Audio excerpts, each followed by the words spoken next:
9 volunteers, 7-degree water. This is Cold Water Boot Camp.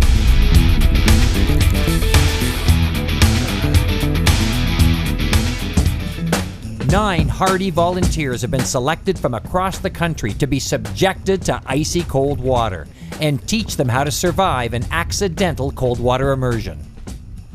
The instructor for boot camp is Dr. Gordon Giesbrecht, professor of thermophysiology at the University of Manitoba. Good morning. Welcome to Cold Water Boot Camp. The best way to find out about cold water immersion is to get right in. So we're going to give you your gear. I want you to go get changed, and you're all going to go for a swim. We're going to show you why people die in cold water, why cold water continues to take lives each and every year. You see, most people just don't understand the effects of cold water immersion, and some end up paying the ultimate price. So pay attention. This program could save your life. As our boot campers head to the water, here are a few cold, hard facts.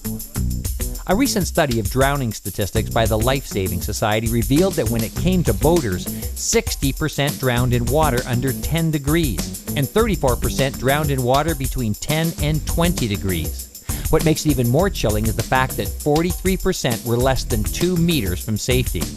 The majority, about 90%, were not wearing a life jacket. A study by the Canadian Safe Boating Council found that some people say they don't wear life jackets because they're close to shore, or that they feel they can put it on in the water if they need it. And most, well, they said they didn't need it because they could swim. Well, as our boot campers are about to find out, in this 6-degree water, none of those reasons are valid. One by one, our volunteers undertook their first immersion designed to gauge their response to cold water as they attempted to swim towards shore. Most experienced the typical gasp response and had to work at controlling their breathing.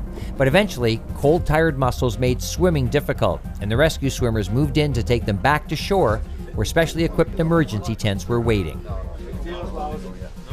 The folks who failed quickly were very interesting because they would have drowned if they didn't have somebody to rescue them. But they weren't, again, medically hypothermic or cold. So all they had was cold muscle tissue, which didn't work. And as you get weaker, you'll fail, and then you'll drown. Well, how's it going, folks? You had a great time? I had a great day. How about you? After drying off and warming up, Dr. Giesbrecht brought the boot campers into the classroom, where they'd learn about what just happened and prepare for the next challenge with valuable information about cold water immersion. I have one question. How long do you think it would take to become hypothermic in water that was the temperature out there today? We've actually done a survey on 661 folks who come to cold-related seminars, so they're already biased a bit in that they're interested in the topic. 50% of the respondents said under 5 minutes, just becoming hypothermic. And I think, like I can tell you that none of you were hypothermic today. Maybe after you got out and when you started really shivering, that was because your core temperature had an after drop. You might have dropped a degree or two, but while you were in there, probably not at all. And basically about, if you go on here, like if you add that, 70% of the people who responded said 10 minutes or less. And this little block here is important because that's the right answer. It's a half an hour or more. And only about 5% of the people, no matter who you ask, whether they're blue-collar, white-collar workers, medical professionals, rescue workers, very few people really understand that. And as we go through the rest of this hour, it'll become real clear why that's an important point to know. So if you look at this graph, this is kind of core temperature. The red line is core temperature. Here's normal, 37 to 35, down to 25. Over time, this is in really, really cold water, ice water, or maybe 5 degrees. And you can see that if you're in the water, the temperature, of course, will drop. And around 30 degrees Celsius core temperature is when you stop shivering. And most of you were shivering pretty intently today. But just losing consciousness is not what causes you to die from hypothermia. It's cardiac arrest. And the heart temperature has to get down around 25 to 28 degrees before the heart will actually stop. So we devised a way to remember all 3 phases and to remember this graph with what we call the 1-10-1 principle. And the first thing, of course, is do not panic, because you have 1 minute to get your breathing under control. You have 10 minutes of meaningful movement and 1 hour before you become unconscious due to hypothermia. Now, this is in ice water, so if it's 5 degrees like you're in today, these numbers will be a little bit longer. But the point is, you actually can survive a long time in cold water if you had a PFD on. So, the 1-10-1 principle, the first part of that is you have 1 minute to get your breathing under control. So regarding the cold shock responses, consider these following things. First of all, do not panic. And the other thing is focus on surviving the first minute by getting control of your breathing. So the second effect, cold incapacitation. It's just muscle and nerve cells, as they get colder, they work less and less. And once that happens, you need to prepare for the eventuality that you will not be able to do anything for yourself. So how can you minimize cold incapacitation? Obviously, don't fall in the water. Get out of the water as quickly as you can if you are in there. If you can't, then you want to get as much of your body out of the water as possible, like holding on to an overturned boat or sitting in an upright boat that even if it's underwater, it can still keep much of your body out of the water if you're sitting on there. Maybe you would want to attach yourself to something that is floating, whatever, because as you get colder, you will get weaker, and eventually you won't be able to do anything. Now, if you survive the immediate short-term and mid-term phases, cold shock response, cold incapacitation, and you've not been rescued, but you're able to keep your head above water, you have a life jacket on, then you'll enter the third phase, which is hypothermia. And again, we said that takes at least 30 minutes to maybe an hour. Even in cold, ice cold water.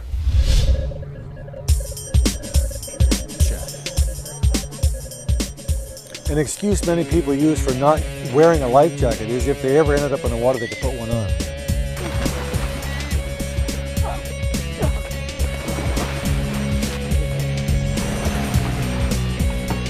So we had all of our campers try that.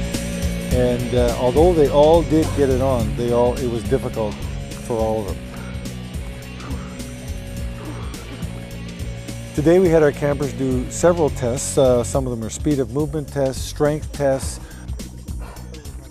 reboarding a boat, and working a radio. And they all did it fairly well at the beginning, and then we did it again 20 and some of them 40 minutes later. And they were all pretty well able to do it, but they all commented, and you could see very obviously that it was belabored movement, it was slower, and they just had a difficult time. And indeed, a couple of the campers were not able to get into the boat. Two of our volunteers, Eric and Antoine, remained in the cold water to experience mild hypothermia. And after about an hour, the signs were clear and rescue teams swung into action. Eric had spent almost 1 hour in the water, and when he was finally returned to the dock, the temperature telemetry pill that Eric swallowed before his immersion showed a core temperature drop of just over 1 degree Celsius. Eric was packed and taken to the rewarming tent to join his hypothermic partner, Antoine. After 53 minutes in the water, Antoine's slimmer body mass experienced a greater drop of about 2.5 degrees Celsius during his swim. We did another interesting comparison today. We took Ryan and Chris and Alice out, and Chris and Alice wore life jackets and Ryan didn't, and they kind of swam together. Ryan started off stronger than his first swim, with Alice and Chris in their life jackets following closely behind. But after a short time, it became obvious that Ryan was weakening rapidly, and he was rescued from the 6-degree water. Alice was still floating, but unable to go any further and gladly returned to the boats. However, the point was made that with flotation, she would have been able to survive much longer through to unconsciousness from hypothermia and eventual rescue. In contrast to his first 2.5-minute swim, Chris was able to control his breathing and swim confidently towards shore, covering quite a distance in the 23 minutes before being brought aboard. I think Cold Water Boot Camp has really demonstrated the 3 phases of cold water immersion. We saw lots of the cold shock, we saw lots of cold incapacitation, and we had 2 people go to hypothermia. And it took a long time to get them hypothermic. So it kind of just reinforces the 1-10-1 principle. You have 1 minute to get your breathing under control. Do not panic. You have 10 minutes or maybe 20 in this kind of water of meaningful movement. And then you have an hour, or in this case maybe 2 hours, before you become unconscious due to hypothermia. And of course, you only get to that point if you have a life jacket on. If you don't have flotation, then you will definitely die in the first 2 phases. But when you do that, you'll be perfectly normothermic. I'm going to share my story for sure, and emphasize with family, friends, and colleagues. If they experienced what I experienced this weekend, they would never, ever, ever think twice. Never think twice about wearing their life jacket. Wear your life jacket. Don't go boating alone. Don't go anywhere near cold water alone, for that matter. And just try to prepare for whatever's going to happen, because it could happen. When it comes to cold water, preparation and prevention are the keys. Try to prevent falling into cold water, but prepare in case you do with simple things like knowing how to rescue yourself or how to call for help. Knowing what to do in those first few critical minutes can mean the difference between you becoming a statistic or a survivor. And the message, well, it's clear. No matter your age, level of fitness, or ability to swim, the best way to stay safe on the water, any water, is to wear your life jacket.